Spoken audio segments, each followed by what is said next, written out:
Mi nombre es William Musset, estudiante de SAIA Núcleo de Araure, y hoy en la asignatura Derecho Internacional Privado les voy a hablar sobre la ley mercatoria. En realidad la ley mercatoria también se le dice ley mercante o ley del comerciante, que viene a ser un conjunto de normas y principios establecidos por los propios comerciantes, en donde estos comerciantes regulaban sus relaciones en la edad medieval y lo hacían por medio de leyes que eran formadas por ellos, es decir, de carácter privado, no coercible, y el cumplimiento no es impuesto, sino que tienen efectiva vigencia en la práctica. Van a ser aceptadas y obedecidas voluntariamente por los intervinientes en el derecho comercial internacional. En realidad van a ser normas que están siendo recopiladas internacionalmente por organizaciones que desempeñan actividades mercantiles.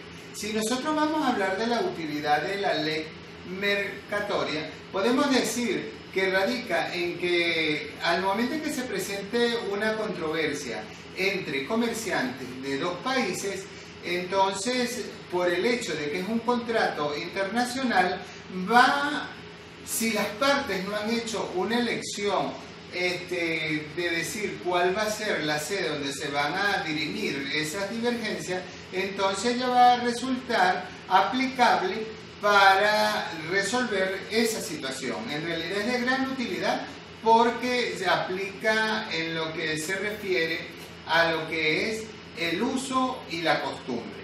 Podemos hablar de que tiene entre sus características que a través de esta ley lo que es los usos, las costumbres, las prácticas comerciales de general aceptación internacional van a dirimir conflictos.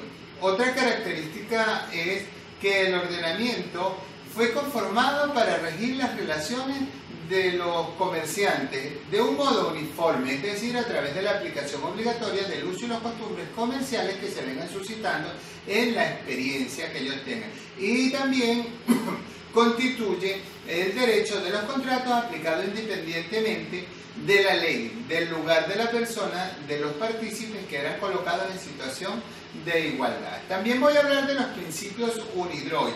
Cuando me refiero a UNIDROIT, me estoy tocando el tema del Instituto para la Unificación del Derecho Privado, que voy a mencionar qué son ellos. Se dice que los principios UNIDROIT son una serie de principios que van a establecer reglas generales aplicables a los contratos mercantiles internacionales, y su aplicación va a ocurrir cuando las partes del contrato hayan decidido que el mismo se rija por estos principios. Si las partes o los países, las personas que negociaron y están en dos países y dicen que van a regirse por estos principios, entonces allí van a tener la aplicación. Por eso hablamos de la autonomía de la voluntad. Y van a tener aplicación cuando se rijan por la ley mercatoria, como lo expresé anteriormente. En realidad, esta ley tiene como objetivo que sea utilizado en la práctica diaria del comercio internacional como unos principios que van a ser empleados por el uso y las maneras del comercio internacional a través de, como decía antes, la ley mercatoria. Entre las características de estos principios UNIDROIT tenemos que decir que van a ser instrumentos cuasi legales. Por sí mismos no tienen ningún carácter vinculante a nivel jurídico, pero por carácter de rango normativo, las instituciones los crean, no tienen poder legislativo. O sea, que son creados por instituciones que no tienen poder legislativo, pero sí van a tener una aplicación por el uso y la costumbre. También se puede decir que estos principios son recomendaciones, son códigos, son declaraciones de conducta que van a ser emitidos por organismos e instituciones internacionales y que cada vez van a tener más relevancia desde el punto de vista práctico, legal e internacional por la infinidad de usos que se le han dado. Voy a hablar también de los que se dice también que estos son unos principios que tienen como característica que son reconocidos en el comercio internacional a través de los especialistas en la materia y que no están establecidos en el Código de Comercio ni en las legislaciones internas. Otro es que tienen libertad de forma en los contratos internacionales. Entonces, esto quiere decirnos que nada de lo expresado en estos principios requiere de un contrato, declaración o acto alguno que deba ser celebrado, probado en particular. También que la información que está allí en el contrato, si es confidencial, en una negociación, la otra tiene el deber de no revelarla. Las partes van a mantener esos secretos cuando se apliquen estos principios.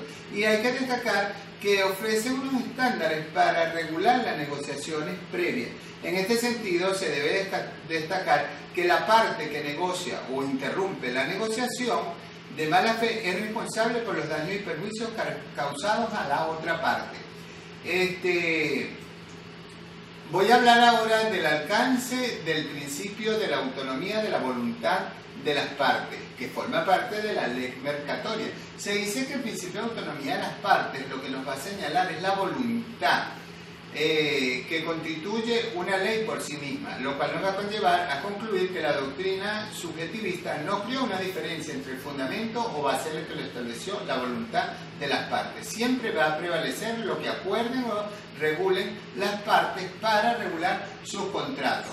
Entonces, en esto podemos decir que el principio de la autonomía de la voluntad para elegir libremente la ley aplicable a los contratos internacionales no va a tomar en cuenta las legislaciones internas. No obstante, la elección va a ser válida cuando no vaya a infringir las leyes imperativas o esté en contra del orden público.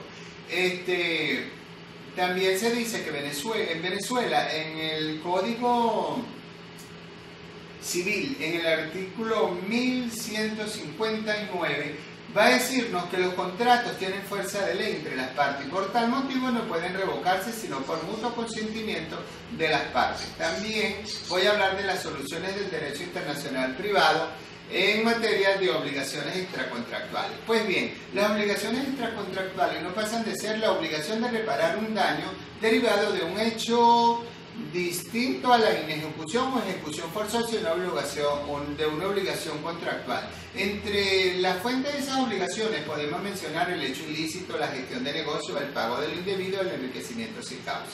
¿Qué es lo que me quiere decir el hecho ilícito? Que la responsabilidad civil derivada del ilícito comprende todas aquellas acciones u omisiones generadoras de un resultado de un daño. La Ley de Derecho Internacional Privado, en el artículo 32, regula esto y dice que los hechos ilícitos se rigen por el derecho del lugar donde se han producido sus efectos. Sin embargo, la víctima puede demandar la aplicación del derecho del Estado donde se produjo la causa generadora del hecho ilícito. También, si hablamos de la gestión del negocio, allí nos estamos refiriendo a los gestores y va a consistir en el hecho de que una persona interviene en los negocios de otra sin su consentimiento. Desde el punto de vista de la doctrina, va a ser un acto en virtud del cual la persona denominada gestor interviene o se ocupa de los asuntos de otra, denominado dueño, sin obligación legal o convencional de hacerlo. Quiere decir que el gestor va a hacer los trámites, pero no va a tener obligaciones legales.